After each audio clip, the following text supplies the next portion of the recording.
Good morning. My name is Ralf Friedrichs. I'm an addiction recovery coach, a life coach, and the host of this show, To Take Your Life Back. Today's show and the radio show, which is what you hear, but if you see me, it's the Today Show. Folks, maintaining sobriety. I have about 8 ways to live one day at a time. Every 24 hours is a brand new day. Getting sober is one thing, but staying sober is a completely different story. A sober life involves making major changes to the way you spend your time and those who you surround yourself with. It involves replacing old habits with new ones. Sobriety means living again, but how exactly do we maintain that? People in recovery can frequently struggle with boredom, loneliness, anger, fear, and depression, which can often lead to relapse. Following treatment, we must change these behaviors to keep up with your lifestyle change and learn to cope with such raw and vulnerable feelings. In order to keep moving in the right direction, it means applying the same tips you learned in your treatment or in your recovery meetings. As a result, here are ways to maintain your sobriety for the long run. Let's talk about time takes time. You can't achieve a year of lasting sobriety without getting past 6-month mark, and you can't get past the 6-month mark without staying sober one day at a time. While the saying is extremely cliche, it works. It's important not to overwhelm yourself by thinking about how you're going to make it for the next 3 months. Focus on today, whether that means 1 hour, a minute, or a second. The day will eventually turn into 1 week, and 1 month becomes 1 year, and over time, that year will become a lifetime. I know it's been working on me. Let's talk about self-care. While you continue to take things one day at a time, be sure you're taking care of yourself. If you are eating poorly, chances are you're going to feel poorly. Nutrition and exercise improve your mood and help you feel better overall. Those who are in recovery can find themselves approaching their diet or exercise program, a compulsion, basically substituting one addiction for another. The secret is to find a healthy balance where you maintain proper sleep, hygiene, diet, and exercise and not overdo it. Let's address giving back. Feel like using or just feel crappy? Go get some help. Use your time to spread your story or even just to use your time to help others. This can often strengthen your self-confidence and help you feel like a valued part of your community. This could be a simple act of opening a door for someone or actually going to a food bank and help out sorting through food. There are countless opportunities that you can donate your time to if you just look for them.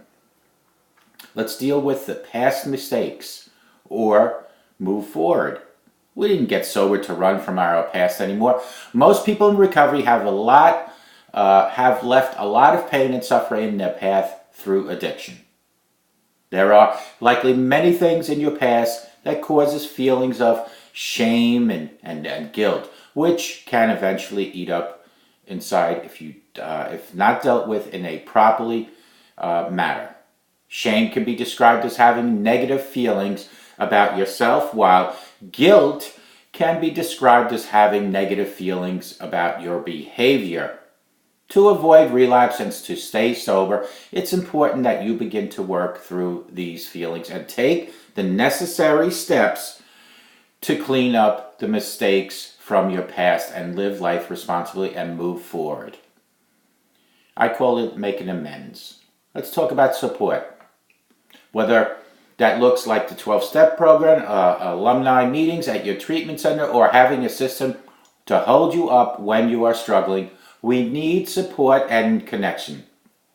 Nobody said sobriety was easy, and nobody can do it alone. Strengthening numbers is a key concept to recovery. Here's my most important one. Let's talk about spirituality.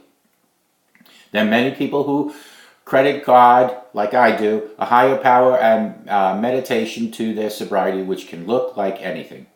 Whether it be praying, attending church, or sitting on the beach and taking some deep breaths to feel grounded and serene.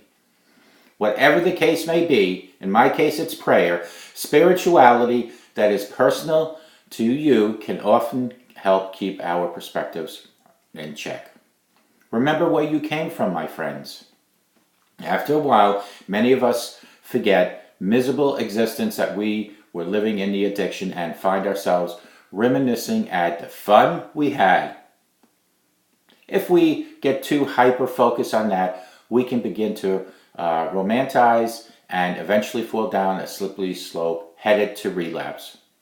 We got sober for a reason, and that reason wasn't because of our addiction and our addiction that was fun. If we remember where we came from and how badly we wanted out of that way of life before our new journey began, we can begin to experience life as a fully stable and fully clean life. We need to count on consistencies. There is no right way to stay sober, but just using these tips that I just spoke about once won't cut it. We must form day-to-day habits that collectively incorporate all of these to keep up with our new lifestyle changes. Sobriety is a huge undertaking, and the most successful people in life and in recovery are the ones who can humble themselves to a point of taking some of these suggestions and applying them towards their daily life-to-life routine. Always include God, please. Call me at 844-405-HELP. Together we can help each other take our lives back. Be good to yourselves. Be good to each other. And remember, a simple smile to a total stranger can change their life forever, and it can change your life as well. 844-405-HELP. Together, you and I, we can help each other take our lives back. May God bless you and take good care.